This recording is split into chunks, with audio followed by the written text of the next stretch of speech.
Welcome back to the big issue on City 973 and also on City TV. My name is Godfred Akoto-Boafo. We've been discussing the first hour of the program Education, trying to break down the new timetable for those of you who are parents and also for their children wards who are watching, and what has gone on particularly at the basic school level and then at the secondary school level. But there's also concern at the university level. We'll get to that in a bit, where Dr. Clement Apak, for instance, has spoken about a couple of issues. So he's a member of parliament for Busa South, himself an academic, used to teach at the University of Ghana. And he says, for instance, I'm just reading what he said. He says the ongoing strike by lecturers of our public universities has generated a wider conversation regarding our public universities. The stalled conditions of service negotiations between UTAG and government and the withdrawal of teaching and related services by university lecturers is unfortunate. However, the lecturers cannot be blamed. Government must be held to account for failing to fulfill its obligations to the lecturers. Now, below are some of the issues affecting teaching and learning at our public universities.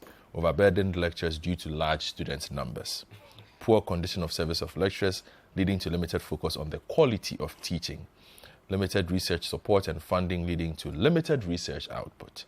Lack of adequate infrastructure, lecture halls, residential facilities, office space, etc. Non-provision of teaching aids such as laptops and horrible internet and IT infrastructure and costs in the face of COVID. Quality of students entering the universities challenging, as some have poor speaking and writing ability. And signed Clement Apak, Deputy Ranking Member on Education. We can add this to the second part of the conversation, which mostly deals with the substance as we move the conversation along. And Kwesi, we've spoken about 1,001 buildings that have been provided. You said complete as in complete. You've tried to contextualize what complete means in this particular circumstance. But a lot of the teachers have also complained about the teaching materials. They are willing to teach, but the materials are not available. Parents have expressed concerns about the materials that are required. The textbooks that are supposed to be used, what, is it 2 years now, Kofi, if I'm not mistaken? We are in a third year. Third year. No textbooks to teach. What are the teachers teaching with? All these numbers, these new semester things that you have brought. How are we teaching? Okay, Vero, just a quick one. I think Kofi made reference to what informs the decision to align the KG, to that of the junior high. Of course, I mean, he admitted that alignment is progressive, but of course, I mean, disagreed with that of the KGs. I made a point, I don't know if it didn't clearly come out, that if you look at the KGs, we did a research and realized that in terms of attendance... Can you share the finance? Again? Can you share the finance with me? Of course, I mean, when you get to the ministry, you can pick a copy of the documents. Oh, then you give it to me. No. You go. It's okay. You see, as soon as I say we did a research and we find that is a finding, but I said that if you want the document, you can pick the full document at the ministry. It will not be given to me. Please go ahead. Come. I'll personally volunteer. Thank you. Let's go ahead. What I'm saying is that we realized that there was a correlation in terms of attendance between the KG and those in the JHS. Well, a lot of times you had those in the JHS taking their young brothers and sisters to school. And so when one vacates, it really affects the other. Especially when the KGs vacate, you realize that most of the JHS guys have to stay home and take care of them. And you see that attendance at the JHS level will fall very low. It's against this background that we feel the need to align them. But of course, I mean, admittedly, we all agree that there are breaks within their calendar, so that period of rest will also come in. Then we asked about the teaching and learning materials, which has become a focus of our conversation. I have a lot of teachers on my WhatsApp right now. Let me just give you 2 quick messages. Aside from Dodowa, I'm a teacher in the classroom. My difficulty is why our children may kept in the classroom for the number of weeks when we have no learner resources to teach. We have become magicians in the classroom. Washington says, I would like to know the number of months. Even I spent at the university for a semester course. How on earth are we keeping KG and JHS pupils in school for 6 months? There are breaks. There are breaks. Yes, you've explained that there'll be. He says stress will hinder the outcomes that you are looking for. Okay, so on the teaching and learning materials, let me state the textbooks in particular, but of course, I mean, it forms a subset of the teaching and learning materials in holistically. So you realize that when the how do you call it, the standards-based curriculum was implemented at the basic level, of course, I mean, it ought to have been complemented with the textbooks and all other teaching and learning materials. Clearly, we admit that there was a delay when it comes to procurement issues and, of course, publications and in the textbooks. Of course, I mean, sometimes there have to be quality assurance, vetting of the textbooks, procurement issues, and printing and other things. So, admittedly, there was that delay. But the ministry, of course, under the leadership of the minister, Dr. Aduchum, was proactive. What he did was to secure Teachers and Learners Resource Pack, which essentially is a accumulation or the entire, how do you call it, a review of the curriculum that is used to enhance teaching and learning activities. Because, I mean, the Teacher and Learner Resource Pack is a document that contains almost everything that is essential to enhance teaching and learning activities. In most jurisdictions, textbooks, for instance, has only become a supplementary reading material. So, textbook is not used in the teaching process. I mean, if you, Kofi will bear with me. Is that your excuse? No. I think no. Is that your excuse? No, I'm making a case. I think you should. Okay, you should allow me to. I'll allow you to make the case. You should allow me to. It just sounds a bit weird. That's all. No, the point I'm making is that it is not factual that there are no materials to enhance teaching and learning. Well, the teachers are telling me. I'm not telling you. The teachers are telling me. I am saying that you should probably also ask that teacher. That I have 8 of them right now. It doesn't change anything. They could be being 100, but the most important thing is that, as at now, the ministry, when they enroll the standard-based curriculum, provided Teachers and Learners Resource Pack, which are the required materials necessary or needed to enhance teaching and learning. Textbooks has always been supplementary reading materials for the student. Mm-hmm. You understand? Yes. There's a difference between textbooks and supplementary readings. Let me clarify that. You can have There's a difference between textbooks and supplementary readings. So don't bring the two together. I'm saying that you can. There are two different things. You can have your point. I am saying that whichever way, the Teachers and Learners Resource Pack has been provided, which is necessary and, of course, I mean, relevant when it comes to teaching and learning activities in the school. Textbooks has always been a supplementary learning material for the student. It is against this backdrop that you go to even jurisdictions like UK who doesn't use textbooks.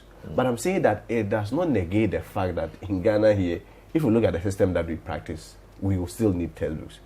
I have made a lot of contacts with the procurement department, of course, under the instruction of the minister. And, hey, Godfred, I am assuring you that if we look at the pace of the processes, hopefully by March, we are getting the textbooks. I'm assuring you on this platform. Your minister said same a few months ago. He mentioned by March. Well, the date he gave. That's September. September. Mm-hmm. Wait, he said September when? No, I mean, he already spoke and gave certain deadlines which were not met. But I'm saying that when he mentioned on the floor of Parliament that procurement and that, he never added a date. Okay, so by March. Yeah, by March. Hopefully we are. Now we don't have any date yet. Yeah, but I'm telling you that by March. From what you have seen. Yes, from what I have seen from the procurement guys. Of course, I mean, when it comes to everything that they've done, setting up a quality assurance team to vet the books, selection processes, and publication, we are very hopeful that by March this year, the textbooks will be ready. So, yes, if there is anybody who is much concerned about getting the textbooks, is the Minister for Education. Because he appreciates the enormity of the issue, and I also appreciate the concerns that have been raised. I mean, he's an educationist. Of course, it's unfortunate that we had the delays, of course, I mean, partly due to all these processes that are involved. Because it will also be suicidal to have also rushed through the process and just get, I mean, any textbook because you want a textbook to also make a case. And so we had to take that diligent course to be able to get a very quality materials for our students to read. But I am assuring you, Godfrey, that hopefully by March, we are getting the textbook. So our teachers should continue to take advantage of the Teachers and the Learners Resource Pack that has been provided to all schools. Remember, during the training of the teachers on the standard-based curriculum, over 150,000 of these packs were distributed to teachers at the basic level. Okay. And it is expected that these are the materials that they use. Of course, I mean, we're used to a system where textbook was part of our teaching and learning activities. And so that thinking or that thought is also there that, I mean, without textbooks you cannot teach. But I'm saying that is not the case. But of course, I mean, we do appreciate the issues that has been raised, and hopefully by March the textbooks will be ready. We are to add a Dr. Park's issue. Yes, if you want to add Dr. Park's issue. First of all, Dr. Park raised an initial issue that ought to be addressed. I'm sure Kofi re-echoed it without verifying. He said that 44,000 teachers have left the service, Ghana Education Service. It means that because they are having poor conditions of service. Godfred, let me take the opportunity. I haven't seen that in this statement. I have seen it. Well, it's not on my platform now, so you can't address that. No, I re-echoed it. Kofi, yes, you Kofi, don't worry, you come back. But all I'm saying is, on the point on this part, on his education in crisis, he does not indicate that.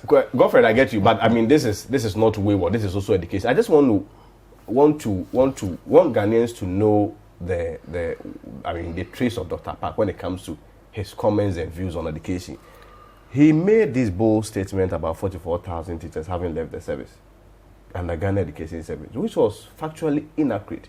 Because what he did was to compare, if you look at the GS profile, he just took that of 2020, 2021 and did the deduction and came to that conclusion that, 44,000 teachers have left, which was not true. You see, in 2021, GES was calculating, I mean, based on the GS profile, they were doing what we call the teacher people ratio to be able to determine that match or that number in terms of teacher people ratio. In doing that, you only take your professional teachers. Professional teachers are those that have been to the College of Education, of course, have been certified by the colleges, and are on GES payroll.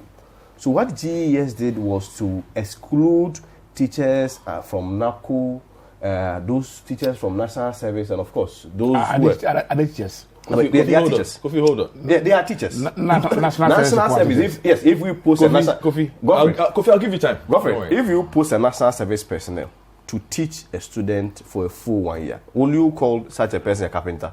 Obviously, the person is a teacher.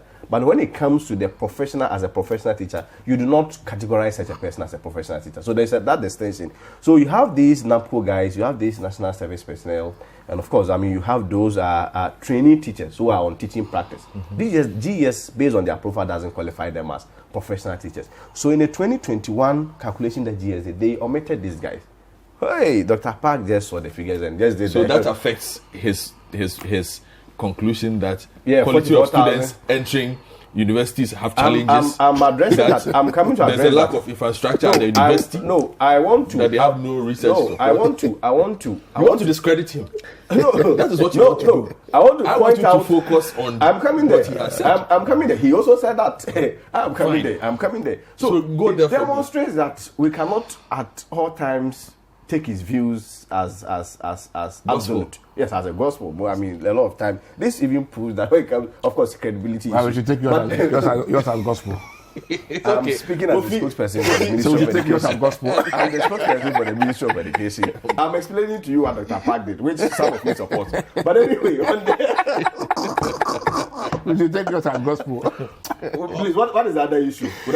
He says, you see, on UTAG, let me address UTAG. He mentioned that UTAG, their conditions of service are getting worse or whatever, and it affects whatever. Yeah, well, they went on strike recently. Yes, it's true. It's being addressed. It's true. If you, I mean, just quickly. So with the UTAG issue, I remember I had opportunity to sit in the negotiation table on the 6th of October. On the 6th of October, when the parties left the negotiation table, they signed a memorandum of agreement. And in that memorandum, there were two conditions or two issues that was very outstanding. The first one was to increase the research component of the book and research allowance from the 1,500 cedis to $1,600. I think it is also important for us to remind ourselves that before 2017, it was around 500 cedis. That is the research component of the book and research allowance. Today, after 6th October, it moved from 1,500 cedis to $1,600. Of course, I mean, the parties also agreed that the implementation has to be started in 2022. Then there was also another condition of the labor market survey issue that the UTAG raised, of course, about their market premium or whatever. Indeed, UTAG agree on principle that when it comes to the market premium, there is a white paper on it, and so it's not negotiable. So what the parties agree that let us finish conducting the labor market survey so that we'll be able to know which of you guys, the kind of services that you are making, which probably may qualify as a premium service, and then ultimately qualifies for the payment of the allowance to that effect. Of course, I mean, the parties agree that that process was also supposed to terminate in somewhere December 2021, of which Fair Wages and Salaries Commission, of course, the Statistical Service were unable to complete. So I think they delayed about 6 days. In all these things, UTAG were kept informed. When the document was ready and they called UTAG and gave the document to UTAG, all the parties agreed that all the conditions that were signed in the 6th October agreement had been met. So therefore, there was no other strike. And so what UTAG was to do was to go and review the document, the draft report from the Statistical Service, so that at least they make their inputs within 2 weeks. After taking that document, in less than 72 hours, UTAG declared a strike. At least there is a body that is responsible for making a determination whether a strike is legal or illegal, or whether parties have a case. And I think it was yesterday, the National Labor Commission ruled that UTAG does not have a case. But for me and those of us in the ministry, we have always held the position that when two elephants fight, it is the grass that suffers. The point I want to put is that it is not always the case that when there are labor issues, it is always the employer that probably has not respected the part of the agreement that has been signed. Because you have a document that was guiding your negotiation process, and then one party unilaterally accepts the terms of the agreement and declares a strike.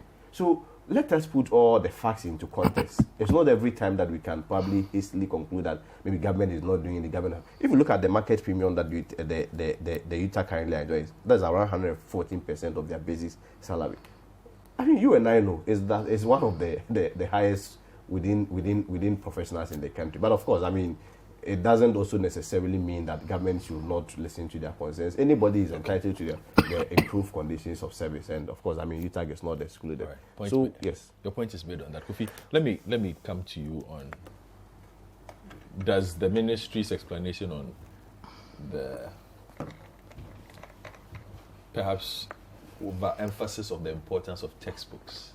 Please, we've not said overemphasis. That is my inference from what you said. Before you quote me, you see, in the education sector, our biggest problem, a lot of times we discuss symptoms, we call them problems, but they are symptoms. The major problem is the poor implementation of beautiful policies and laws. That has been our bane in the past decades. And anytime I hear government, the Minister of Education, talk about transforming education, I get so excited.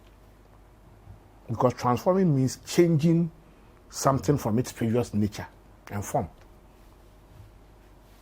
to an improved one.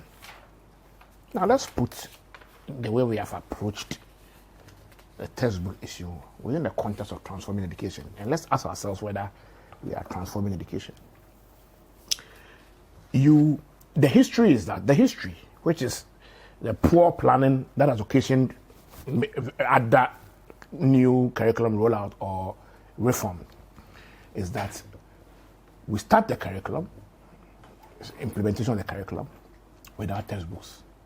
Sometimes we go for 3 years before textbooks are available. International best practice dictates that every 5 years you review your curriculum. So if you roll out a new curriculum and then it takes 3 years before you're able to get textbooks, or sometimes 4 years, it means that the curriculum itself always takes off crawling. Then from day one, you start getting everything wrong about what's supposed to be new and impactful on the system. That's it. So on the day we launched the curriculum, I granted an interview and I said that the curriculum, the content of the curriculum is as good, the content, the structure, it's the framework is as good as its implementation. And that so far as we are concerned, 99% of the issue has to do with how the critical building blocks for the new curriculum is available. If the blocks are not available and it is implemented within the current existing deficient system where there is no proper planning, then the good content and the good framework will not be felt and will not impact on quality. So there will be a new curriculum, standard-based curriculum, that can transform education, fifth generation, all the nice words, but nothing will happen. 2.5 years after my interview, where we are today, the fact that we are not departing from the bad history of policy planning and implementation. The policy praxis is still here with us. The policy is A, but we are doing B on the ground. If we are not departing from poor planning and whimsical application or implementation of policies, there is no way you can transform education because you are doing the same thing. If you do the same thing over and over again, can you expect different results? It's not possible. So the fact that the ministry at conception conceived that we are going to start implementing the new curriculum without textbooks and expect that as we progress, we procure textbooks. That baseline is flawed. Doesn't happen in any country. Our publishers didn't help us. I mean, that plan, your plan alone suggested that you are not transforming education. There may have been, interlocutories. I mean, you might have challenges along the way, yes. But before you go to the publisher, the fact that you said that I am starting the curriculum in this academic year and that later I'll do textbooks, that alone meant that you don't even understand how to transform education using the curriculum. Because if you go to America, and I know how new curriculum are rolled out in various states in America, if the curriculum is ready, they virtually wait for a whole cohort to phase out. Then they roll it out gradually. They were teaching and learning resource packs. Why are you not also addressing that? We phased out our curriculum abruptly in primary schools and brought in the new curriculum without any textbooks. There were resource and then packs. we trained children, we taught children in primary 6 in the new curriculum, only to graduate to junior high school 1 to be taught in the old curriculum. Is that how to transform education? Let's be honest for ourselves and begin to let our actions match the plaintiffs don't get around. You can't transform education when you introduce a primary school new curriculum, beautiful curriculum in primary 6, teach someone for 1 year, the person graduates into junior high school 1 to junior high school 1, only to be taught in a new curriculum. It's like buffering a pig, only to find the pig in a gutter in the next hour. So please, I don't want to hear anyone trying to defend the textbooks. The delay. It's not about the delay. The plan wasn't to have textbook before rolling the thing out, and that plan is not true. If your plan, I'm saying that if your plan, or if government's plan was to have textbooks available before rolling the curriculum, it's not true. Government wasn't have rushed to implement it. Why did we rush? Why did we rush? I'm telling you that the whole of 2020, Yes. the entire economic activity relative to production was down. Why did you rush to implement the curriculum when you didn't have textbooks? That's the point I'm making. Again, you also make a point about the fact that the JHS level, the curriculum was not implemented. Of course, we passed to the hold on, let me address that quickly. You remember that we started the training of teachers for the implementation of the Common Core curriculum at the JSS level. When we start again without textbooks. No, I don't understand. No. Again without textbooks. No. You agree there are resource packs. You agree there are learners and teachers resource packs. Textbooks. I'm talking about resource packs. What? So obviously, he doesn't agree with you that resource packs are materials for teaching. I'm saying that without textbooks again. You see, if you keep repeating the mistakes in history, you cannot get different results. Which mistakes? The mistakes in history is that anytime we have reviewed our curriculum, we've gone 3 years without textbooks. And at the end of the 5 years or 10 years, we have had no tangible results as a result of curriculum reforms. That is the materials. Don't pretend there was no materials. You had a resource packs. What you are saying here, the GES said the same thing in 2007 or so when the last time we did the revision of the curriculum. The same thing. Then we are working on it. It has delayed. The same thing. The GES never said they provided resource packs. This time around, the provision of resource packs. This is not the first time. No, I'm telling you that there were provision of resource packs. Curriculum guides have been provided for. When was that? When was the first time? You can't transform education when you roll out a new curriculum without textbooks. When you roll out a new curriculum with resource packs, it's okay. So it's transforming, right? Yes, it's transforming. Okay. The second issue is the issue of the UTAC crisis. The issue has dragged for long, since 2008 or so, and I think that successive governments have not, dealt with this issue head on. I think that by now we should have had a decisive, solution or an end to this impasse in respect of the entry-level issues for lecturers. Yes, we understand the situation we find ourselves in, but so far as I'm concerned, it is about government respecting its side of a bargain that is about 20 years old.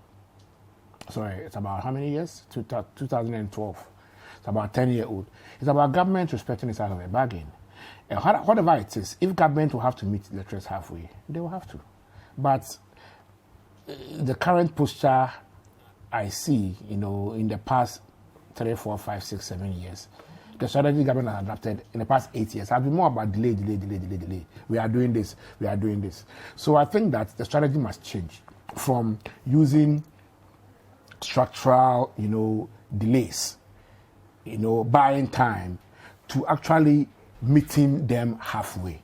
I think if the strategy for engaging the lecturers change from buying time, which has been the case for about 8 years or 9 years now, to meeting them halfway, it will benefit the academic calendar we have. Because don't forget that we are still managing COVID, and then there are countries that are all struggling to manage stable academic calendars. So as much as possible, the issues within our control must be sufficiently controlled and managed. Okay. And this includes labor unrest. COVID and the other issues are not squarely within the control of government. So, boss, let's meet the lecturers halfway, and then let our guys go to school so that we don't delay our academic. No problem. Let me take a couple of messages and then we wrap up. But I was about to just say this. Okay, go on. That please, Kofi didn't quote APAC. Or Kofi? No. He was supporting him in serving his... No, I didn't support APAC. Eduwatch in our New Year message advised the minister that according to the ministry's provisional data, 44,000 teachers. Even that was not even certified. They're certified by 34,000. Let's hear him. Okay. As I said that in the New Year message we sent to the ministry, they never said we indicated that according to provisional, do you understand provisional? Provisional MS data from the ministry, the number of teachers in basic schools reduced by 44,000. But they never said they left. And that was about 15%. Okay? And so if the number of teachers in primary schools has reduced by 18,000, the number in junior high schools have reduced by about 20,000 and so on. What we did was that we advised the ministry to ensure that more teachers are engaged to go and fill these vacancies. That was our advice after analyzing provisional data from the ministry. If it happens that provisional data is not accurate, so that's why it's called certified. It's not certified. That's fine. But that is not Eduwatch data. That is the ministry's own data. Okay? Points but the ministry never said they left. I think it's no. But the point again, I want to emphasize again. Maybe you've not been in the education sector for long. I think this is not fair. I've been around for. I'm coming to make a point. We are responding to certain facts. The preamble is important for my response because at least I have been around for more than 20 years. Listen, MS data, as captured by the ministry, is the ministry that determines their teachers. GES count their teachers, submit it to the ministry, and then they actually run it in the statistics wherever it is, and the MS data is created. It is not CSOs that determine who they should call teacher. We have teachers who are not licensed by NACA who are teaching. So the impression shouldn't be created that we actually went around looking for some data relating to only licensed teachers. No, there are licensed teachers and there are unlicensed teachers in the system. What the data we have been using to do analysis every day on teacher rationalization is the data from the ministry, which says that number of teachers, basic, this is the number. Number of teachers, junior high schools, this is the number. Number of teachers, senior high schools, this is the number. It doesn't say, and it has never distinguished between national service personnel, NAPCO teachers, NYP teachers, or whoever is in the past 20 years. That distinction has never been done. So if we are taking the data from the ministry, that the number of teachers in basic schools or primary schools has reduced from, let's say, 110,000 to, in junior high schools, from 110,000 to 89,000, for instance.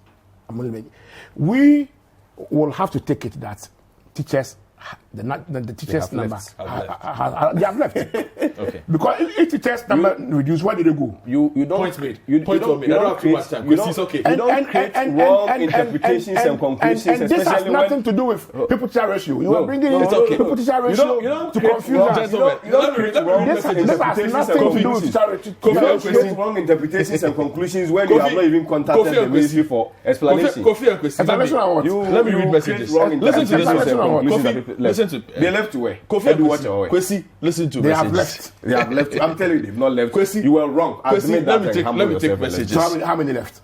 Admit that and humble yourself. Say nobody had left. But that's your own Gentlemen, data. It's your own gentlemen, data. let You me take interpreted messages. it wrongly. It was even not certified. It was provisional. Kwesi. The certified data, the certified number is around 34,000. Let me read Okay, messages. It's fine. Listen to him. If you So don't he's saying that keep no, quiet. he's saying Let me that. take a break. I'm not Let me take a break. denying- no, I'm not denying it wasn't from us. Listen I'm to never him. denying it So wasn't he's from us. saying that. I'm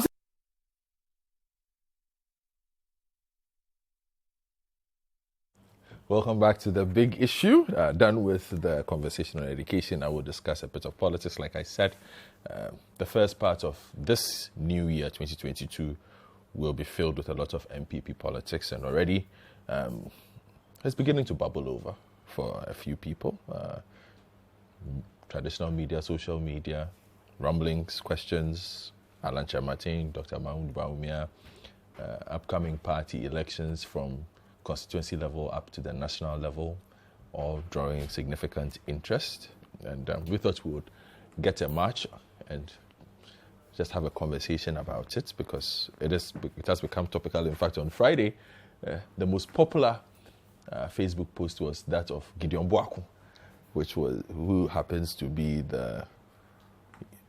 one of the spokespersons. Well, most people would say the right-hand man of the sitting vice president, Mahmoud Bawumia.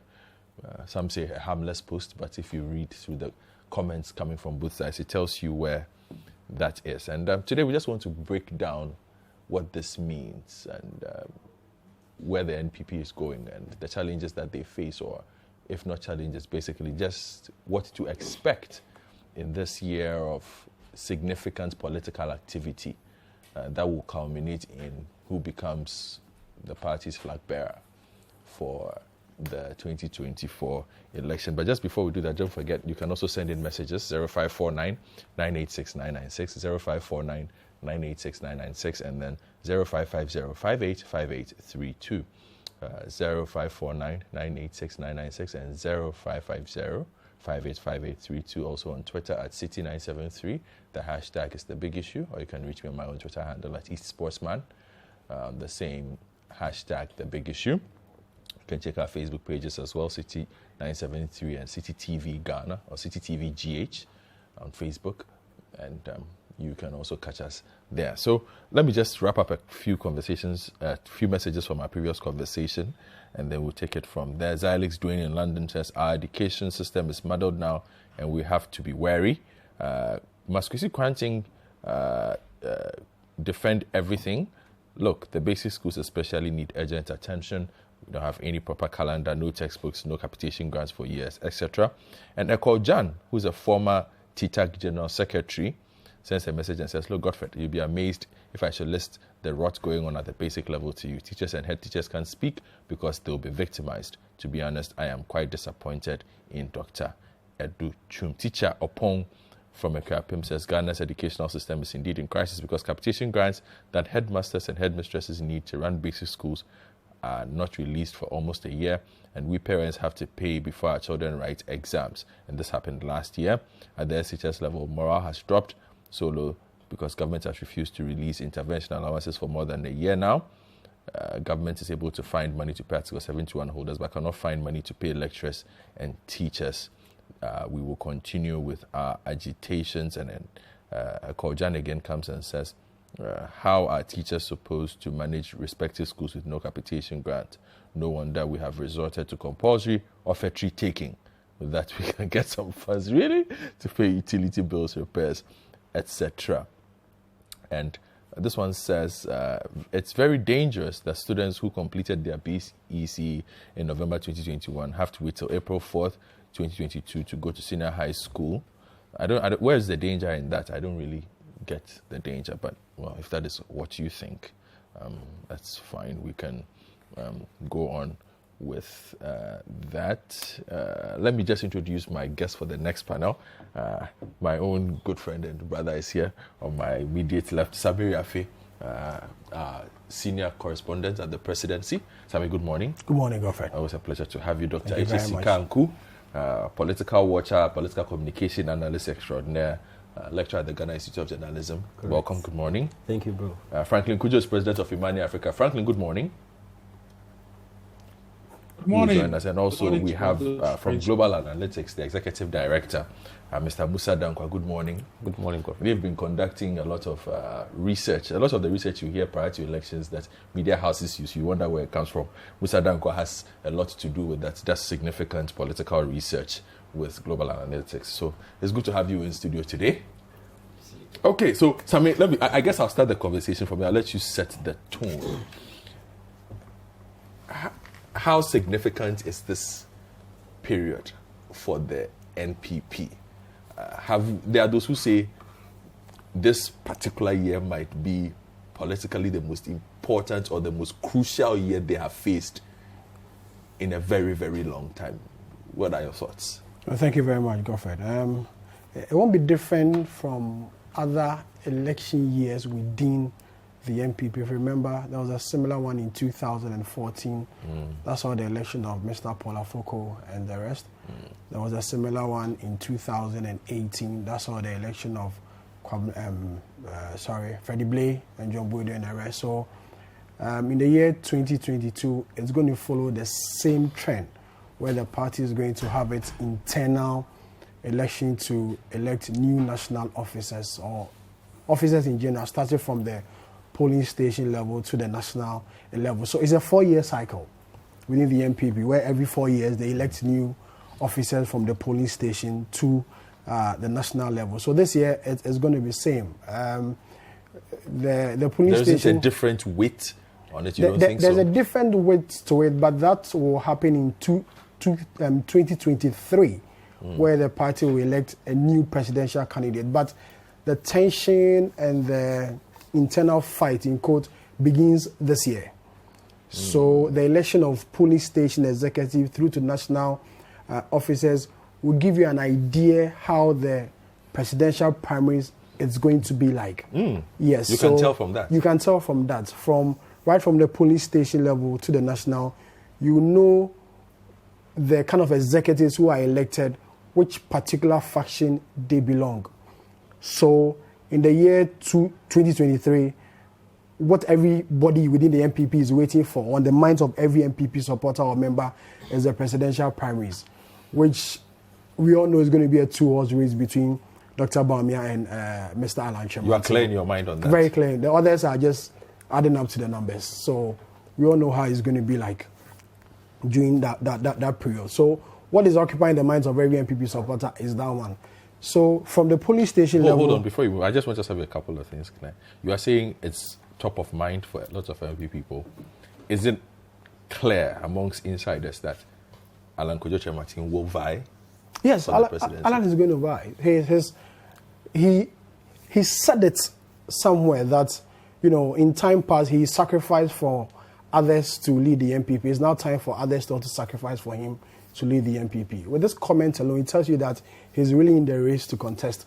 And you get people close to him calling you, telling you that my boss is going to run. So I'm just putting you on the know, just alerting you about it. So, and people within the Bawumia camp also saying, I had the opportunity to interview Mr. Fred Owari, who happens to be an advisor to the vice president, who publicly in an interview said that his boss is going to run for the NPP primary. So there's a clear 2-horse race between Mr. Alan Kyerematen and the vice president, Dr. Bawumia. You do not see any dark horses, outsiders who perhaps can come in and shake up?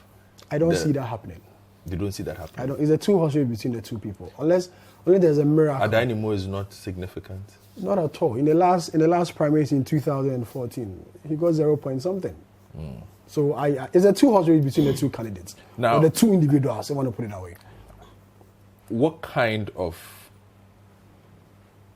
weight do they have?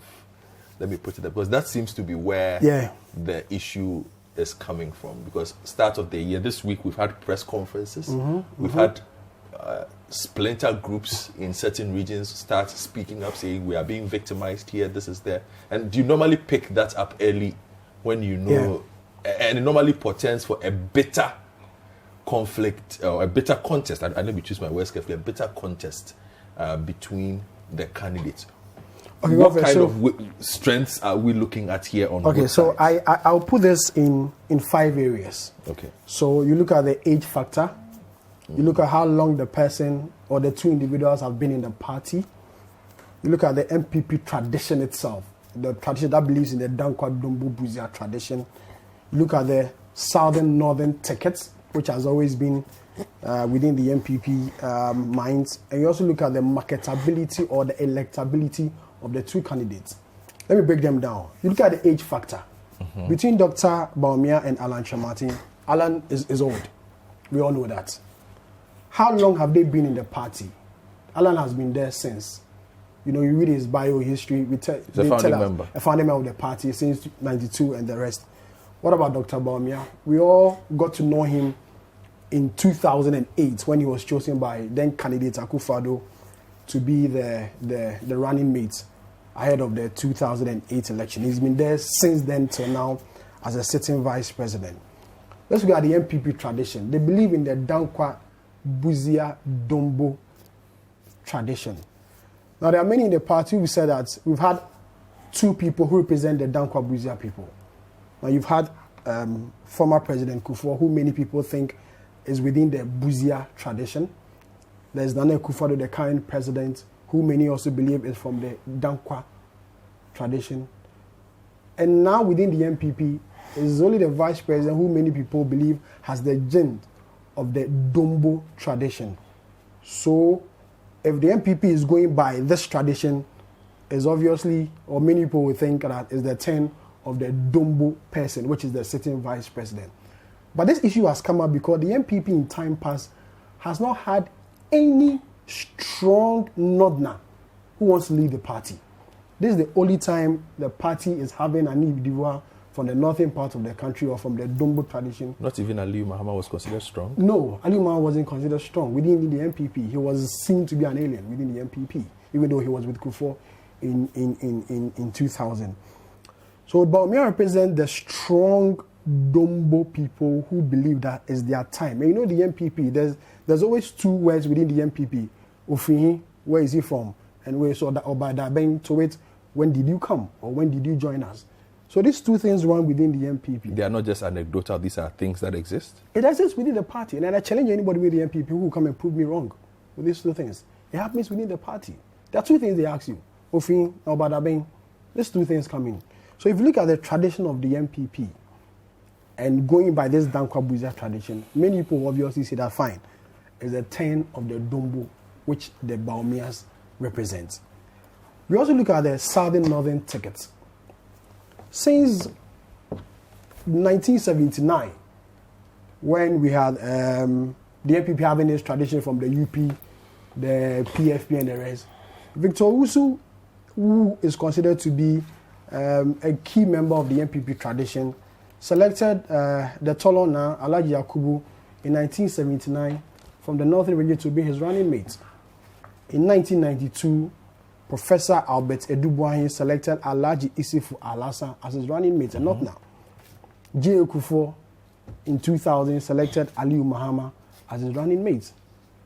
In 2008 till now, Nana Akufo-Addo selected Dr. Bawumia as his running mate, also from the Northern region. Now, for the MPP not to be seen as an account party, which is what almost everybody says, the MPP is an account party. Many people have said that, why don't you fail and not this time around, change within the system by having a Northerner as the leader and then maybe a Southerner as a running mate. And many people do this comparison with the NDC.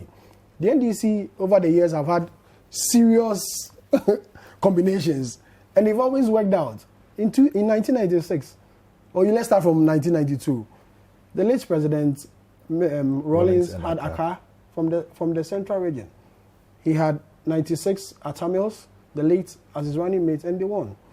In 2012, the NDC presented a North now, which is John Mahama, and brought the South now as his running mate, and the party won. And within the MPP and its tradition from the 1970s, every first-time candidate has never won an election for the MPP. Since the 70s. Victor Owusu attempted, he didn't win. In the 50s, Buzia attempted, he didn't win. J.B. Dankwa attempted, he didn't win. Albert Edubuahi in 92, didn't win the first attempt. 96, Kufuor, didn't win. He only won in 2000. Nana Akufo-Addo in 2008, they didn't win. For him there, it was third attempt before he won. So from history, the MPP has never won an election with the first-time candidate. And if the party is not careful and he decides to elect a new candidate, which obviously is going to happen, the party may lose the election studying from history, guiding the MPP. But would that not be born out of the strength of the ticket at the time? Maybe perhaps this could be the time that changes it. And there are those who say that is what is unique about this particular group we have, because they are very strong. Definitely. So during this Christmas, I had an opportunity to visit few friends, and in our chat, this argument came of Bawumia and Alan Kyerematen, a heated argument among friends. And whilst they were arguing, something hits me that has the MPP thought of pairing the two for the 2024 election, looking at the strength and weakness of the two candidates? Would the MPP want to change within the racism within before NDC start the racism proper in 2024? I ask myself this question, and I think it's very, very visible, and it can be done if only the party is committed in breaking the 8 as they want to break. Now, the MPP will have two separate breaking to do. Break the monopoly of Southern Northerner. One, and breaking the 8. I believe pairing Dr. Bawumia and Alan Kyerematen will be the best bet for the MPP. I stand to be corrected though, but from what I've seen and what I've read, it will be the best bet from the MPP. Alan is not a pushover. He's been there for God knows how long. He has supporters. Recently, there was media reports that his supporters are being victimized. He's not a pushover in this election. He's a strong candidate. The same as Dr. Bawumia. They all have supporters. Vice president. Sitting vice president, incumbency will play to his advantage. They also have supporters. Now, why the MPP lost in the 2008 election, according to a report they put together after the election, that there was voter apathy, especially within the Ashanti region, where we are told that over 500,000 people within the MPP in the Ashanti region did not vote. The MPP in 2008 only needed about 50,000 to win the election. And if you have over 500,000 people refusing to vote, it's a major scare. And this happened because opponents of the 16 aspirants, Asad Akufo-Addo, felt they were being victimized after the primaries. And Alan Kyerematen came out to say that his supporters are being victimized. That's why he resigned, even though they've denied this several times that he never resigned. It was clearly in his letter that his supporters are being victimized, hence his decision to leave the party. Now, if you have supporters of Alan and Bawumia fighting among themselves, and maybe candidate or Alan wins or Bawumia wins, you don't expect the supporters of Bawumia or Alan to campaign for the MPP because they feel their own is out. And within every political party, there are factions. We can't run away from that. There are people who believe that if my candidates win, I am better placed than another candidate winning within the same political party. So why don't we be it a win-win situation where we have the two of them reaching a compromise and one agreeing to partner the other? I have said that for this to happen, let's get the influential religious leaders, get the Asante Hene, former President Kufuor, the most respected personalities in Ghana, put the two people in a room and tell them that, yes, that's what we want to be done. If the MPP really wants to break the 8, there should be an agreement who controls which part of the government.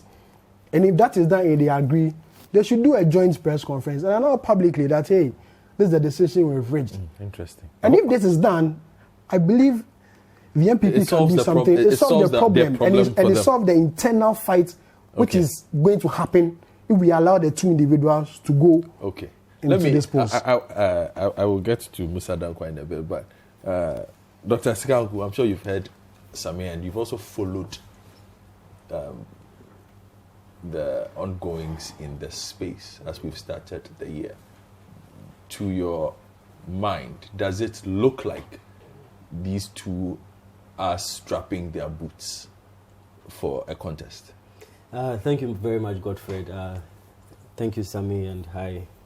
So I think that is not to be debated. I think that is settled. And Sami has done a good job of telling us why that is incontestable. That this is going to be the nature, the form, the architecture of the race for the MPP primaries. And even if, from all the body language, from all the pre-primary events, testing the ground, in political science they call it the surfing period. You are kind of testing the water, surfing. I think that is a settled thing. And the competition is in full force, at least behind the scenes. Mm-hmm. You know, in politics, they say that the contest for the next election begins the day after the previous one ends. Yeah. I can tell you in other jurisdictions where people were in secret meetings when the inauguration ceremony was going on, mm-hmm. preparing for the next event. So there is no contest or dispute or doubt, incontestable, that the event, the competition is full force. You know, it will come to the fore, I think, when the calendar and all of that. So that is for the first part of your question. Now, looking at the two candidates, you do well with analyzing how they speak, behavior, history. What is your take? Strengths and weaknesses that each brings. Since you are in no doubt that it is these two, and then we can later bring in the issue of the determination of a candidate is also molded by who the candidate is facing. Yeah. And you obviously are looking at, for now, John Dramani Mahama from the NDC. Potentially, he could get contested as well. But he looks quite strong in that space. Right. So, yes, definitely these two. But, you know, in politics, you never say never. Yeah. So, they are always the dark horses. You know, Joe Gate, Adainimo, Boache Jakun. I mean, these are very serious about their candidates. Just, I mean, I went to a couple of places over the break outside Accra, and Joe Gate's billboards are lined up all the way to the Volta region. Really? Yeah. Oh, yeah. I saw one at Jamestown. Thank you. So they are very serious about it, and you never say never. So anything can happen. So they could be the dark horses, the outsider in the race, and all of that. And would like to see how it goes. And you never know, they could be kingmakers, they could be party spoilers and all of that, because it's a delegates game. It's a numbers game. And some of them have been doing this. It's not about this year.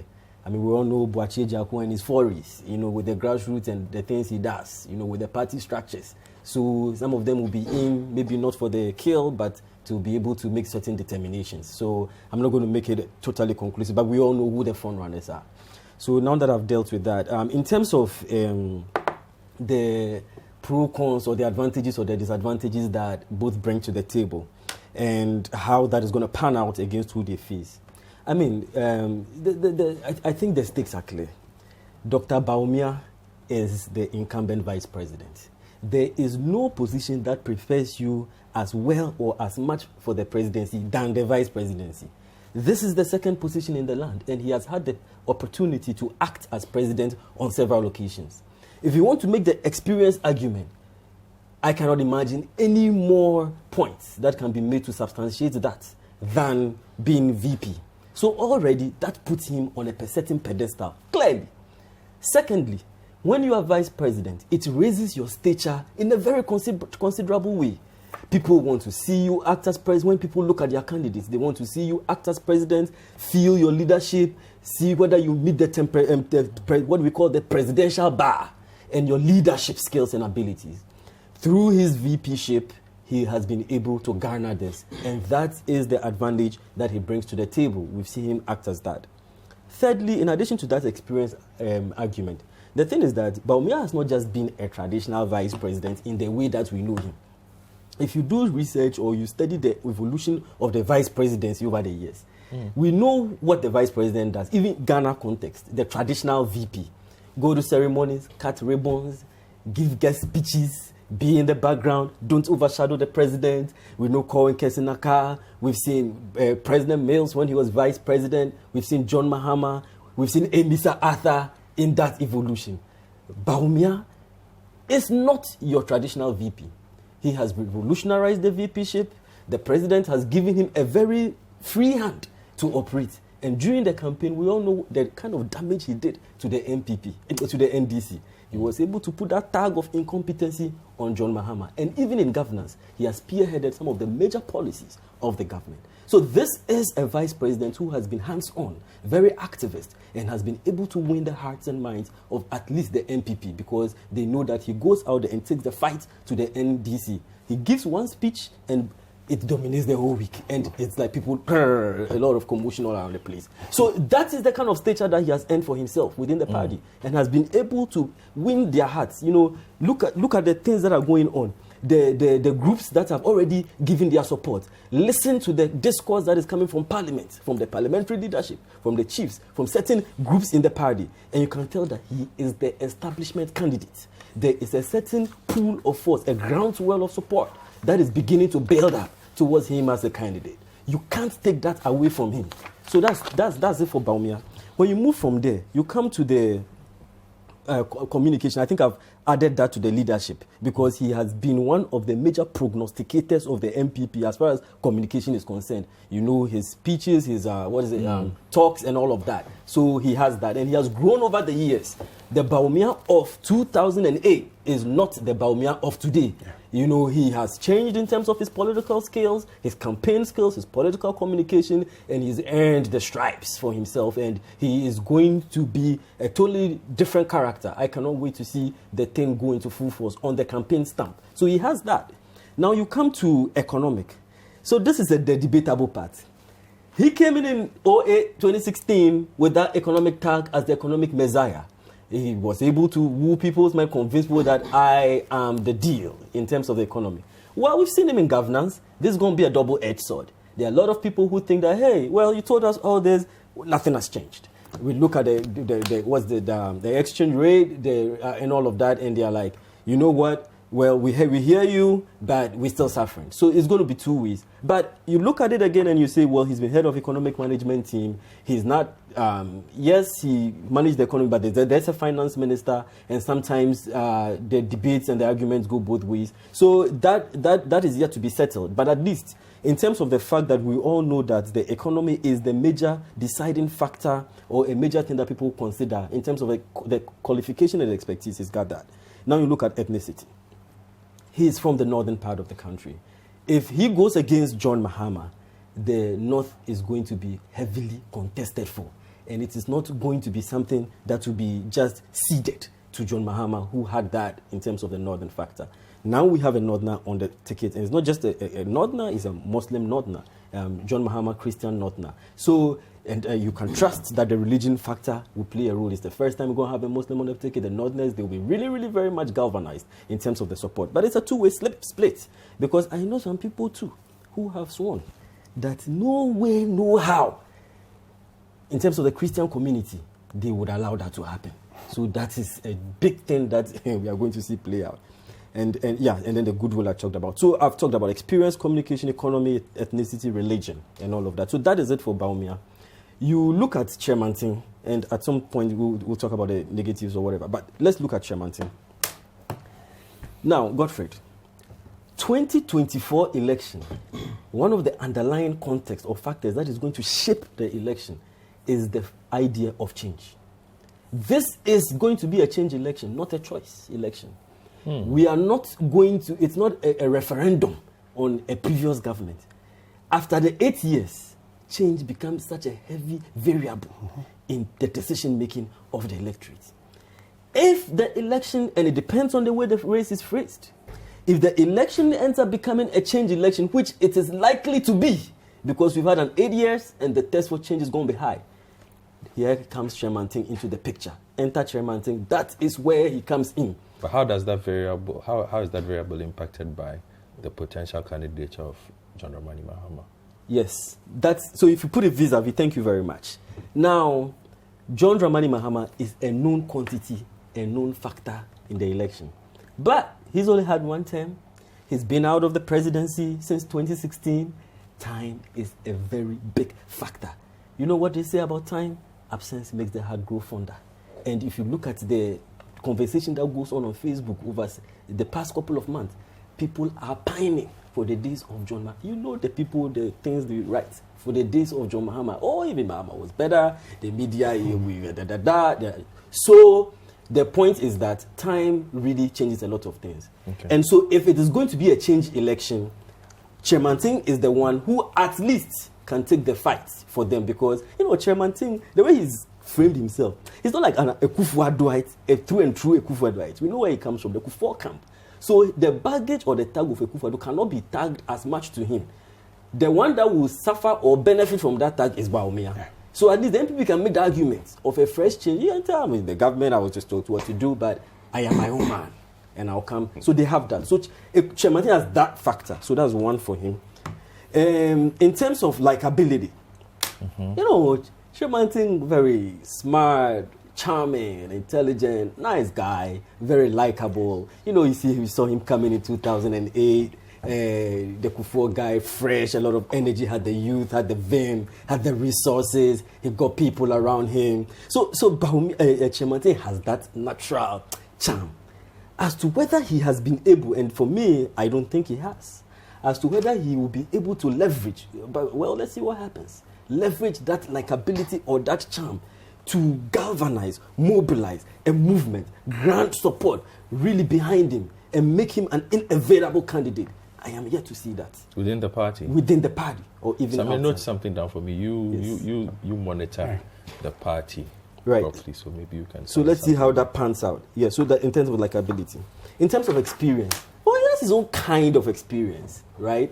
Mm-hmm. He's been in government since the Kufuor days. He's been a minister. He's paid his dues. He's campaigned for both Kufuor and Kufuor. He's been at least at some level, he's been on a campaign stamp. He's run primary elections since 2008, when he ran against 07, thank you very much, and all of that. So he has his own kind of experience, right? And then the resources. There's a reason why they call him Alan Cash. Maybe Sami can explain to me. There's a reason why he's called Alan Cash. We all know it. And in politics, money is a deciding factor. Oh yes, you need the resources. So he's got that in his corner. The thing about Chairman Ting, though, and then of course the ethnicity, the Ashanti thing. We know it's a big factor in the MP. I mean, like it or it's a big factor. So he has the Ashanti thing behind him. And I don't know if, I was speaking to people, we do some of these exploratory, formative things, and I don't know the whole thing about whether a Notna, the Tenny, whatever, will come and lead the MPP and all of that, whether it will really allow that to happen. I don't know. So Chairman Ting, at least if you consider that, he has that too going for him. So it's just that sometimes, he seems a bit elitist. I don't think he has been able to impose himself into the political discourse or psyche of Ghanaians in a major way. I don't see him giving a lot of talks, interviews, and all of that. So he seems a bit laid back, pulled back in that extent. I think he would have done more in terms of that. So in terms of popularity, he's got a name recognition. But in terms of that pull factor, that gravitas, stamping his authority, I think Bawumia has done that more than him in terms of being that vocal. So we'll see how that goes. And he's definitely not an establishment candidate. He's the change candidate in terms of that. So I'll end here for now. Thank you. Musa, Danko, I'll get to you a bit because you've done some work that I need to ask you questions on. But I will come to Sami. And Dr. Sekanku raises questions about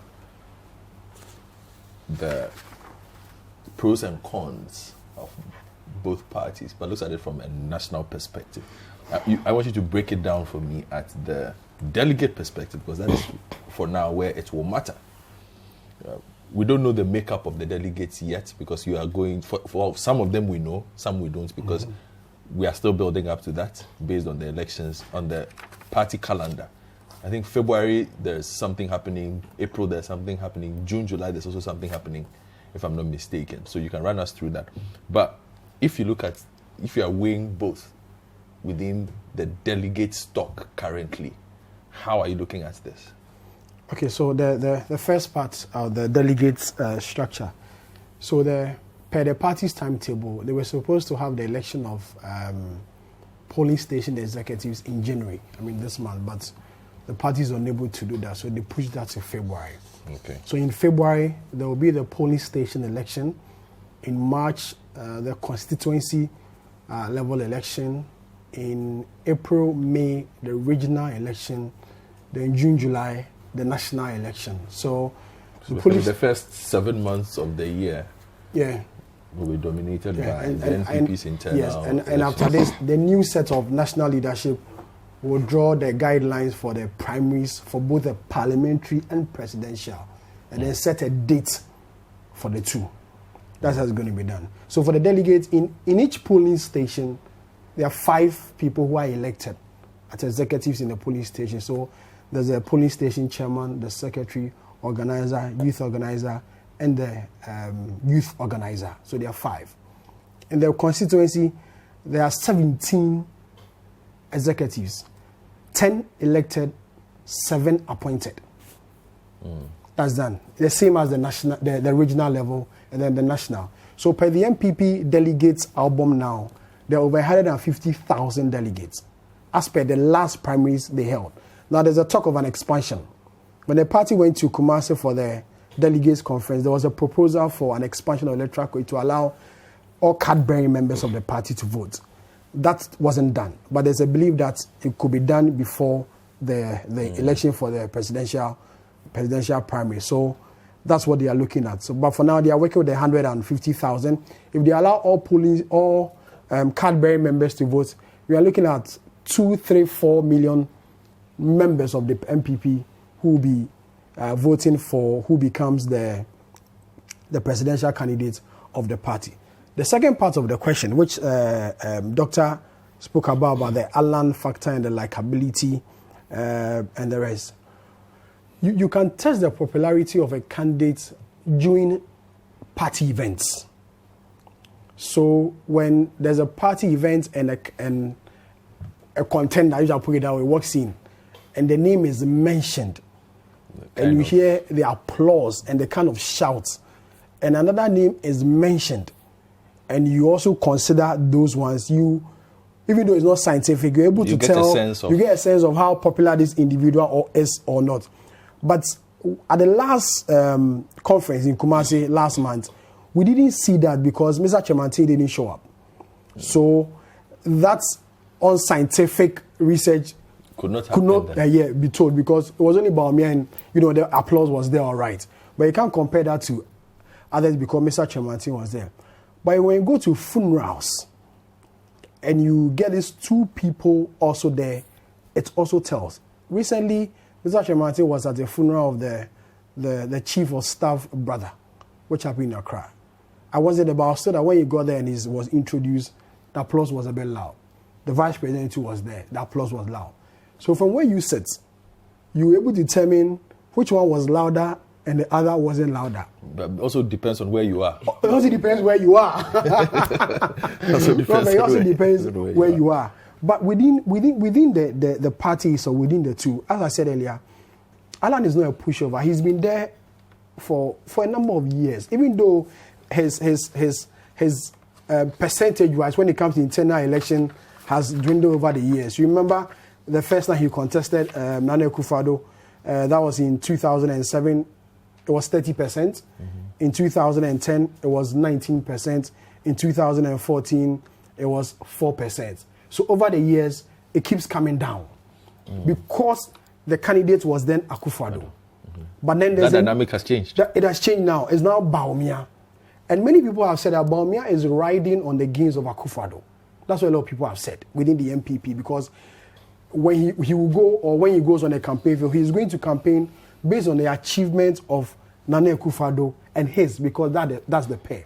So for now, it will be very, how would I put it, difficult to tell if his support base within the party compared to what he had with Nana Akufo-Addo will be the same when it comes to Dr. Bawumia.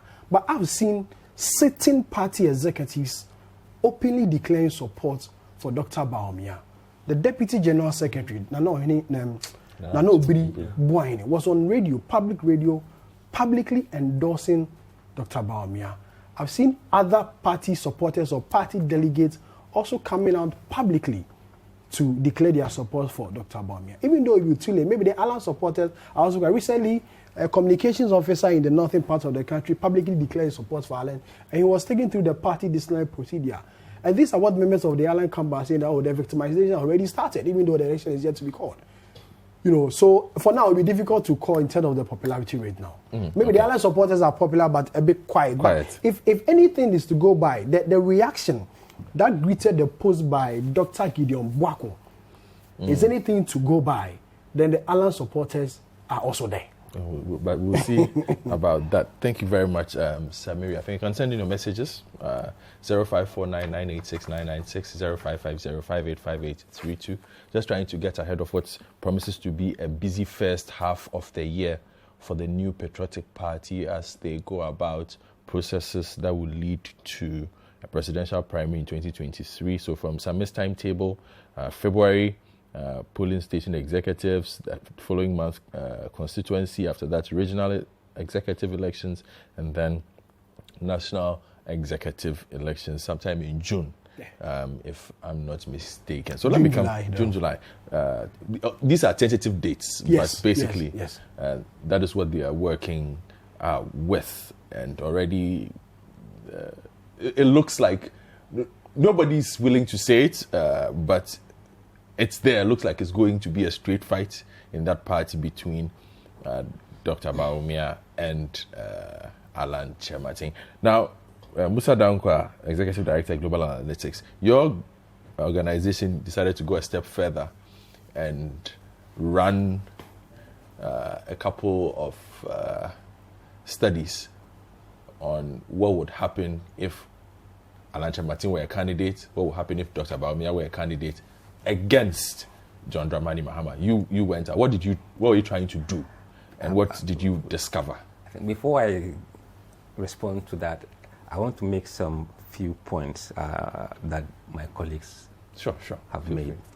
Godfred, Sami said that in the history of MPP, no first-time candidate has ever won an election in MPP.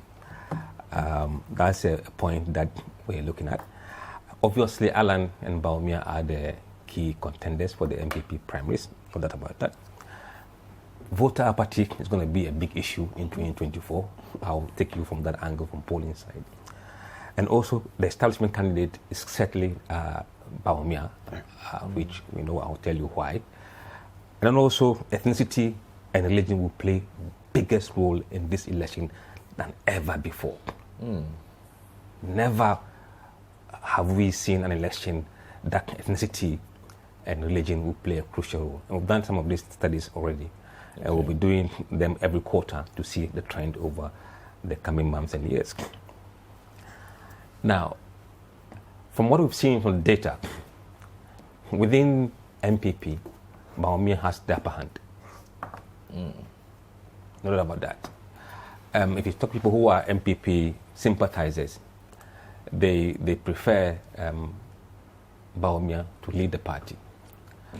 And if you listen to what is happening along the party machinery and the establishment, you see that they want Bawumia to be the candidate. I'll tell you why, even from Dankwa Dozia Dombo tradition. It is time for Dombos to be the flag bearer of the MPP. Regardless, because if you don't do that now, when you have a candidate like Dr. Mahmoud Bawumia, when again can you do that? Now, if you do it now again, that burden that you've never fielded any candidate from the north goes away. So that burden goes away immediately he's elected. So it is in the interest of the party establishment to ensure that this burden is eased. And we are seeing that from what we're doing that he will be the candidate for MPP. But wouldn't that be weighed against? Wouldn't that burden be again weighed against now, who he contests? I'll come to that from what we've done. Now, will that be the best for MPP for general election? the questions out there to be answered. Now, I also made mention of ethnicity and religion being a key factor here. All these permutations depend on if John Mahama becomes a candidate. If he isn't the candidate, the dynamics changes dramatically. Now, it is in the interest of MPP for NDC not to elect John Mahama. That I can say that with a fact. Because he's going to give them a very tough time. Now, from what we've seen from the data, we have, for the first time, we don't usually do that, put in our demographic analysis ethnicity and religion. Yes. Because we knew this election would be a key election based on religion and ethnicity. If you look at John Mahama and Bawumia, John Mahama is running on the ticket of NDC, and the NDC has traditionally won the Muslim bloc vote. It doesn't matter what candidate NDC puts on the ticket, the Muslim vote goes to NDC. That's a bloc. It has a history to that. Now you would expect Bawumia to chip away this vote from Mahama if he becomes the MPP's candidate. Have we seen that in the poll that we did? No. Really? Yes. That's interesting. Yes. You don't see him being able to chip away at No, from the data we have seen so far. Yes. John Mahama is winning over 76% of the Muslim vote. Okay. And 18% for Bawumia. Now, when we pair Alan against Mahama, the Muslim vote barely changes. Alan wins 15% of the Muslim vote. So the religion factor doesn't favor either Alan or Bawumia. The Muslim vote and bloc goes to NDC. All right. Now let's look at the Christian vote. That's where we find it very tricky. Traditionally, Akans are Christians, and Akans support MPP. Now, you have a candidate where a candidate is a Christian on the ticket of the NDC and being backed by a majority of Muslims. Now, where do the Christians in MPP go? Even not talking about the data we've seen, people tell me that, oh, I'm more comfortable with my Christian brother.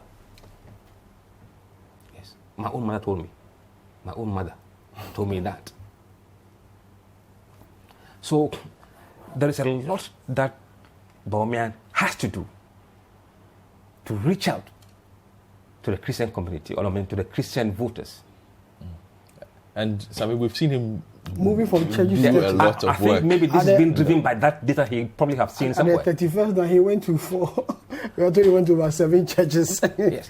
within that He night. seems to be doing a lot of outreach in that Because space. his problem will come from these religious groups.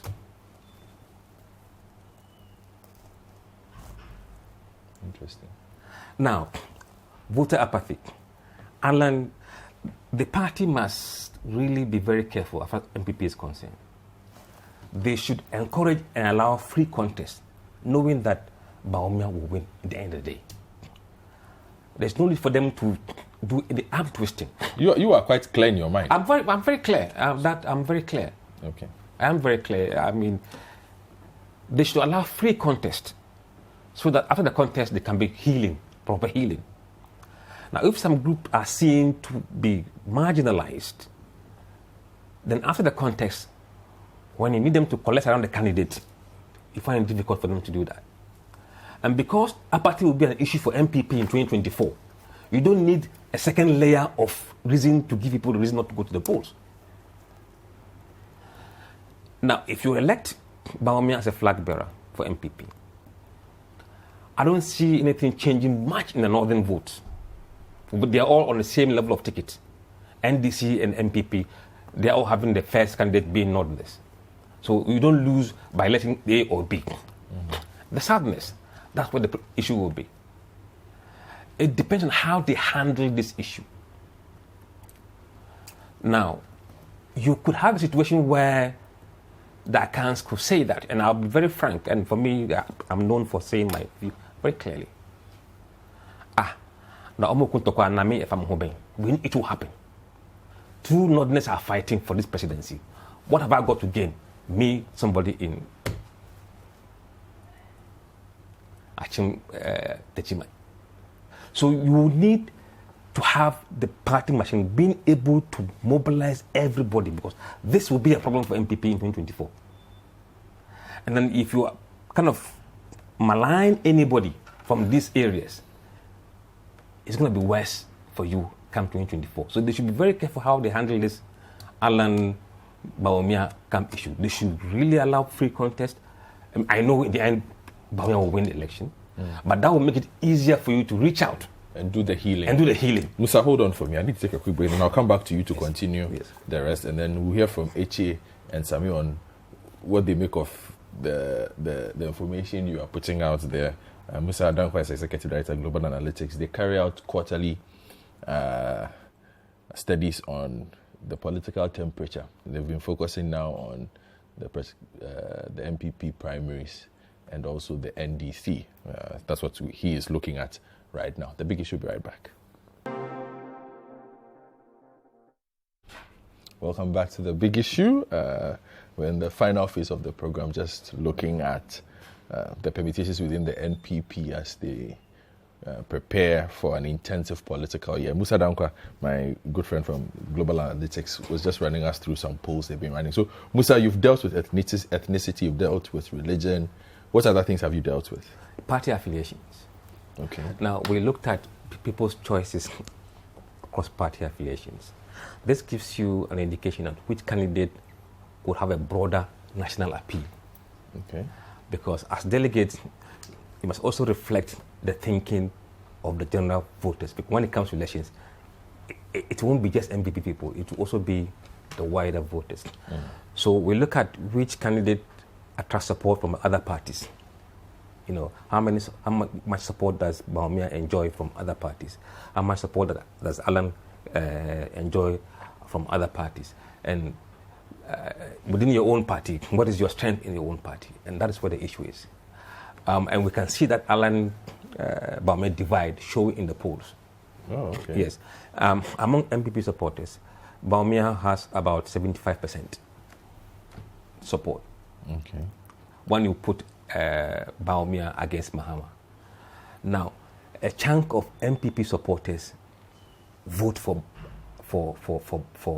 John Mahama in the contest between Bawumia and Mahama. And then when you look at people who are voting for NDC, they are almost voting in block for their candidate. They are unified behind their candidate.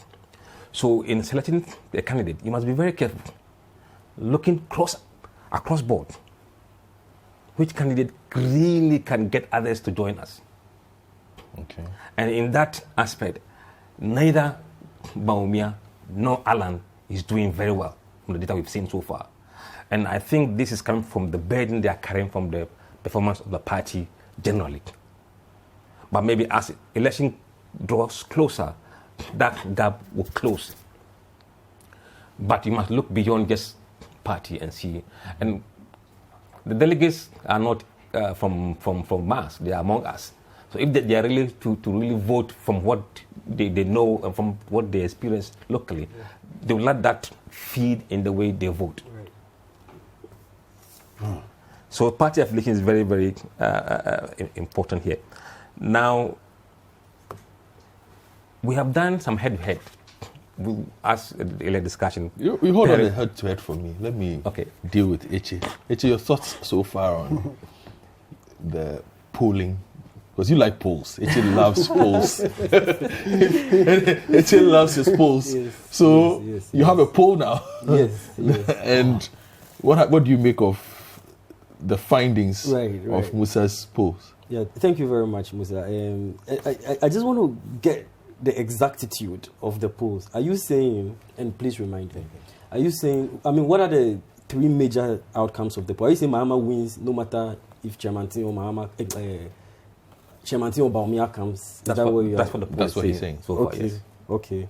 And then what are other two major things coming out from that? The two major things that are coming out is the religious vote. Okay.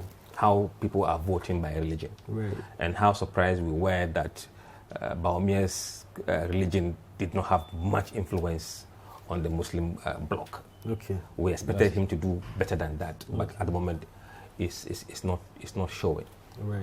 And then also the third point is the level of people in MPP who are voting for John Mahama compared to people who say they are MPP, yet they are voting for different candidates. Right. Regardless of, does that happen if a particular candidate? No, the difference between when Alan is put on a ticket, it improves, but not by much. Oh, okay. So that's interesting. Just a little bit. So what was the sampling and other things? Maybe that can help me. Okay, this is the what we call the first lipstick poll that we did. It is just to give us an idea of what we should be looking at in our subsequent polls, which we'll be doing in the next week. Okay. We're going to a sample of about 2,500 samples next week, nationwide. We are repeating these questions again with boot on the ground. What we did now was a snapshot from various online polls to see. So it gives you the kind of social media kind of demographic that we're looking at right now. So next week or two, we'll bring you a complete report of the boot on the ground across the entire country and what the numbers are. We'll be tracking these numbers every quarter, so we can see how it changes over time. Okay, so it's an online poll. Is this one an online poll? So it's not a representative sample? No. Okay, cool. Yeah. It should go on. Yes, so thanks, Godfred. Now, it's very interesting. I would have... Well, see, he says... Yeah, I think the first point that says that irrespective of who comes, Mahama wins. Well, we still have 2 years to go. Yeah. But I do think, to be fair to him, I do think that there is a certain sense of inevitability which is beginning to creep in that Mahama is the front runner at this time. Or let me not even say front runner, momentum. I take my word back. Okay. Not front runner. That's momentum. Yes, the momentum. It's safer to do that at this point. I don't want people to misquote me. Yes, momentum. Please, nobody should misquote me. Has the momentum at this time, right? Because of so many factors, some of which my very great friend has mentioned and Sami has mentioned. The fact that, in an 8-year election cycle, there's what we call the case of incumbency, or the 8-year case. So they start from a deficit because, hey, they've been there for 8 years, all the arrows and whatever is going to be thrown at them because their record is the one on the table. And of course, the historical 8-year cycle, which I don't want to belabor by, they've said it. So that alone puts them on the back footing. So yes, if the results show that, yes, okay. So there's that creeping sense that it is the momentum is there. I will not say it is his to lose, but the momentum is there because something else can happen. So fine, maybe that's why. Then secondly, you talk about religion. That it doesn't really change much irrespective of which MPP candidate is there. That's a bit surprising. But why is it surprising for you? Because you were expecting that Bawumia being a Muslim right means he impacts and brings in more votes. Right. But not too surprising too, because it could cut both ways. Because of the little reluctance by the Christian community to fully swallow that pill that at the end of the day we're going to have a Muslim as the leader. But I think the MPP have identified this weakness, which is why you have somebody like Fred Owari, who is a significant personality in the charismatic or Pentecostal space, for instance, being brought in to lead some aspects of the Bawumia train in that regard. Right. So the question is, we still have 2 years. We'll see how that pans out, because there are some people, and he's right, you can see it. If you do the social media analysis, I prefer to do the communication part. You go to Bawumia's page, and the communication, you can tell, the pictures, the visuals, and everything is pointing to the fact that there is a very serious outreach to the Christian community, to the extent that some Muslims are even complaining that why is he trying to convert or what? Because every time he's in church, and all of that. What have you seen on Alan's communication? Musa, I'll get you. Yeah, so is he visible socially? That is what I was going to. Not that much, So I cannot say a whole lot about that. I mean, when it comes to, let's say, national events, Constitution Day, Farmers Day, his birthday, you can see an attempt. Let me ask you this, and Sammy, you can also come in. Right. Do you think there's been, or do you get a sense that there's been a deliberate public withdrawal of Alan from, a withdrawal of Alan from the public space? Because in the past year and a half, he's been very, very hard to find. Yeah. That's the Have point. you noticed? Remember I made that earlier. And Sam, you can talk about whether it makes sense to even do that. Yeah, that's like I said, that imposition. It's there, and you can see the flyers go round. Alan Kyerematen wishes farmers happy Farmers Day, this and that. It's there. There are some people who are really Alan people pushing all of that. It's visible. I'm just saying that it's not as much as or as great as it could have been for a candidate at his position. A potential candidate. Yes, at this time, I think that we need to see a bit more of that. Well, he's still minister. They say if you want to come you have to resign. Maybe that will give him the free will to go. He hasn't resigned. He hasn't resigned. So he's still kind of keeping it that way. So that supports that point, that I'm making. So the religion bit, I mean, yes, it's there, but we are yet to see how that will pan out, because there's a campaign in the next 2 years, and there are some don't in as much as the ordinary Christian might find it hard to swallow. There are some Christian leaders who have embraced him as well. Yes, who have hugged and embraced Bawumia and may try to be opinion leaders, the two-step flow of communication, opinion leaders, and then try to then convince their population, hey, everything is down. We know him. We've talked to him. Like, calm down and all of that. So that I do think there's still more time for us to see how that really impacts on that. Yeah, that's true. And then the last one is you said voter apathy. I think the voter apathy. I do think that the NDC is energized. Because they have a candidate. There's some bit of coalition around Mahama. Of course, we've seen noise about Dr. Dufour. We've heard about... You think it will happen, Dufour? Yeah, he'll contest, I think. Oh, in terms of the contest, whether he will win? Yeah, whether he'll contest Mahama. I think he's shown that he's serious about it. Yes, I think he's taken too many serious steps to do that. If he doesn't, I will be surprised. But he's done enough of the formative things that he will contest. But I think that the NDC is coalition around John Mahama. So the enthusiasm and the momentum is there for them. It is the internal family fight in the MPP which is really going to determine whether they are going to go out united or there will be protest votes. And MPP has suffered that. Look at the parliamentary elections. A lot of it was because of those protests. When I get very surprised when they try to do impositions, change rules just to make sure somebody is... I get very surprised because it always boomerangs, against them. I don't know why. They should just let... The beauty of democracy is competition. And our democracy will grow more if the parties, when there's internal democracy in the parties, our democracy in our political parties, the democracy grows because the business of democracy revolves around the political parties. They allow the thing to flow and then minimize that more. Otherwise, it's going to really affect them. So that also supports the point Musa made about the polling showing that there has to be a contest that is perceived as a fair contest. Yes. For this to work. Sammy? But so based on that, and a few things Musa said about the healing, it always been the problem of MPP in time past. There was a similar one in 2008 after the contest where 17 aspirants, stake their neck out to replace then going President Kufuor. So there are people who are proposing that the period of electing a presidential candidate is too short a time to an election. So there should be an amendment to the Constitution, which was one of the proposals. Now, those who are arguing for the extension say that the 1 year to the election is too short a time because the candidates will have to, burn bridges, try and sort of make peace with all the losing candidates. People who are offended or disgruntled people must all come on board before the election proper. You remember in 2008, after the contest, there was a committee set up by the party and chaired by the current chief of staff, Akwesi Afenyo-Pray. That was a conflict resolution committee to look at disgruntled members and also to speak to them to support the candidature of Akufo-Addo to the election.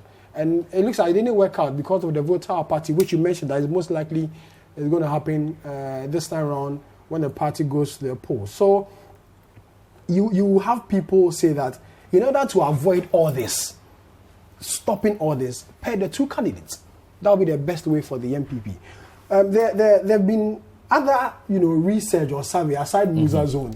I had the opportunity to read one, which is called the Leglot survey. I stand to be corrected, which also puts Alan Kyerematen ahead. How did they put him ahead? What were the considerations? So they looked at one. They looked at the strength and weakness and the achievements of the two individuals, and they claimed that they spoke to other delegates, and they did this in March. They did this in March of last year. Okay, and that puts Alan Kyerematen ahead slightly of Dr. Bawumia in that particular research that they did. But as time goes on, as Musa has said, let me interject that. Now, when we look at the broader support, who would you want MPP to bring as a candidate? Alan was about 44%. Okay. Against Bawumia, around 38%. Really? Yes. But when we dig down into, because the broader voters are not the ones who are going to elect the candidates, we then look at within the MP who said they are MPP. What is the choice? That's where the choice is very stark. Okay. So within MPP, there's broad support for Bawumia, but when you put him against the wider voter public, people prefer Alan to lead MPP. That's an interesting dynamic. You should consider that as well. And I'm sure as time goes on, we'll see a lot. The dynamics, yes. A lot of it. That's interesting. And I'll not be surprised if there will be another survey that puts the great minister ahead of all. And that is why we need to be. I try. Just remember, this is an online poll. So yes. Yeah. Oh, certainly. Yes, that's what I was trying to get at. So that at least, Godfred, you can put that caveat there because we really need to interrogate the methodology, the sampling, how representative it was. I mean, those are very important things. But he has said it's not representative and all of that. So, I mean, this is not a show to get into that. But I think we need to at least make that caveat. Yeah. Very, very, very, very important. Fred, you spoke about the visibility of the two candidates. Yes. And, so what I hear, and I stand to be corrected. Because outside of here, we work in the newsroom together. Yes, and then it's very clear. Yes. That Alan has withdrawn from the public space. So there are public events. He will allow his deputies, either Befi or Krapa, to go and represent him as such occasion. What I've heard is that he wants to gradually resign from the ministry and then focus on the campaign proper. Because he believes that when he's outside, he has a better advantage of meeting delegates, campaigning here and there, and the like. That I've heard from his people or people very, very close. That's why in the public space, you see him not so visible like he used to at times. But when you go to his Facebook wall or his socials or his social media handles, he's very active. Every activity he embarks upon, they put it out there for people to know what he's doing, what he's embarking upon. So that's the reason why he's more or less withdrawn publicly, and gradually he will resign and take up the full campaign. And the president was also giving them up to June of this year that you either resign if you want to contest the primaries or stay in and not contest at all. So they have up to the end of June. Really? That is the caveat? Yeah. I'm told he gave that warning at a cabinet meeting. I also said that if you have plans of succeeding me, latest by June, you should get out of government. What about the vice president? That is the difficulty. Because the vice president was also elected by the president in some way, somehow. So I don't know if that caveat also extends to him. But what I'm told is that he gave that. I remember in 2007, Kufuor gave a similar warning to his aspirants. All of them resigned with the exception of Ali Mahama, who was the sitting vice president. Yeah. So it's repeating itself. One way or the other. So you never know. Maybe after Kyerematen does all of that, you might. I mean, Godfred talking about him withdrawing, we might see that. But he really needs to do that. At some point, you have a feeling that Kyerematen's time may have passed. Because he's been at this for quite a long time without success. The supporters will disagree because they believe that in 2008, after Akufo-Addo won, there was a speech made by the president, then candidate, who said that he took over from Kufuor. I think that speech is still there. And Alan will take over from him and his time will come. That's what the supporters of Alan are pushing across. Yeah, I mean, I don't expect it is his time. You know the MPP. Yeah. Right. I mean, I don't expect the supporters. Akufo-Addo was right. And it got to his term, or his time. So the other supporters also felt that it's not our time. Yeah, of course, I don't expect them to agree with that because they need to go into the competition. They need to fight. I don't think it's automatic. No. It is not. This is not a system where they just go by hereditary. That kind of thing. So they got to compete for it, and we need to see that full force competition going on, and then that strengthens our party structures, strengthens our democracy. And we are all the better for it. Okay, let me take the best for me is to pair the two. That is what makes sense for you. It makes sense. Okay. It makes sense, and it will avoid the hurts and the bruises the party is likely to go through after the primaries in 2023. Okay. The best is to pair the two of them. Okay. MPP should change within before they change proper camps. Yeah, and I think there was an MP who even tweeted that. I'm not done praying. The chief whip. Yes. Yeah. What did he say? He tweeted about it. Yeah. That is a heavenly pairing. Right. So Bawumia Alan, and he left it like that. Yeah. So that conversation has also begun. Has also started. Yeah. So at the point, I was going to say that maybe that gradual withdrawal was also a tactic, in anticipation of something like that. Of a potential approach. Yes, because that conversation, is beginning to seep in. But let's see. Okay. Time depends on what those who are in the camps say, because there are those who hold influence with these two persons. A couple of messages have come through. Today you have to forgive me. Franklin Kujo, I asked after you earlier on and I did not hear from you, so I assumed you had left. But apparently Franklin Kujo is still on. Franklin Kujo, how are you? Happy New Year.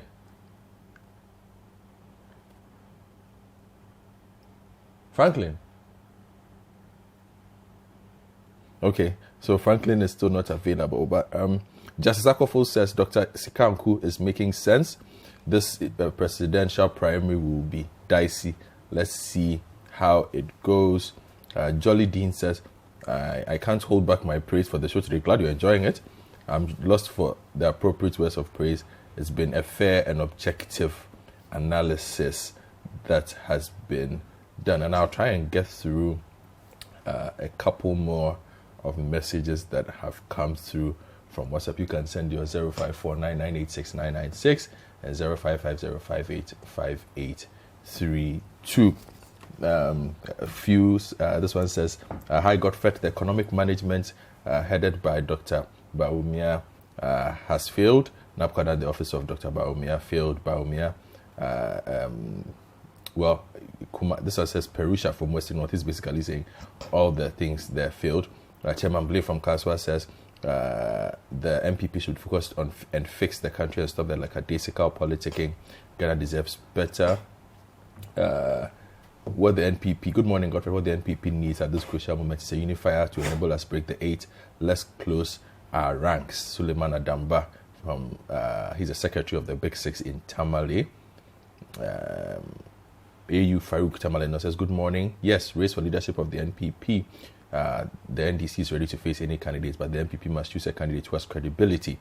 This one says the NPP may be wasting their time of breaking the 8. The governance has not been the best. This is Kweku from La Paz. This one says if Bawumia is not made flag bearer, the gains made in the north could be lost. For MPP to make a great impact in 2024, Dr. Bawumia is the best bet that they have. I suggest Alan serve as running mate to Bawumia. This is Edward Afeli of Ashaliboche Old Town. Good morning to you all. I personally like your discussion about Alan and Bawumia. For reality, Bawumia should be the right candidate for the MPP. Consider the traditional MPP rules and regulations govern the party. This is coming from Dabri Dauda Yagaba district in Northeast region. Good morning, City TV. I'm enjoying the analysis from your guest. The MPP can even bring an angel. They will still lose. The system is very different now. the MPP has managed to make Mahama look like an angel. This is Sedem Kweku from Anya. Nabia Ayumbeo John from the Upper East says this MPP presidential primary is going to be a litmus test for the MPP as a political party. This was people of the view that the party is an account party, and for that matter, presenting an account will totally destroy the party grassroots at the northern part of the country. So these are some of the messages that have come to. Thank you very much for spending time with us. First episode of The Big Issue. I hope you enjoyed it. Thank you very much to Musa Dankwa, Executive Director of Global Analytics. You'll be hearing from him a lot more as we build up to the election season. Samiri Afe, Presidential Correspondent, Senior Reporter at City TV and City FM, and Dr. Eche Sikanku, Political Communication Analyst and Lecturer at the Ghana Institute of Journalism. And Franklin Kujo, who watched us via Zoom. Apologies, Franklin. We'll have you next week, as always, to have your bite. It would have been awesome to have Franklin, our senior most panelist, say something in the new year, but he will have his take from next week. So I hope you have a good weekend. My name is Godfred Akotobwafo.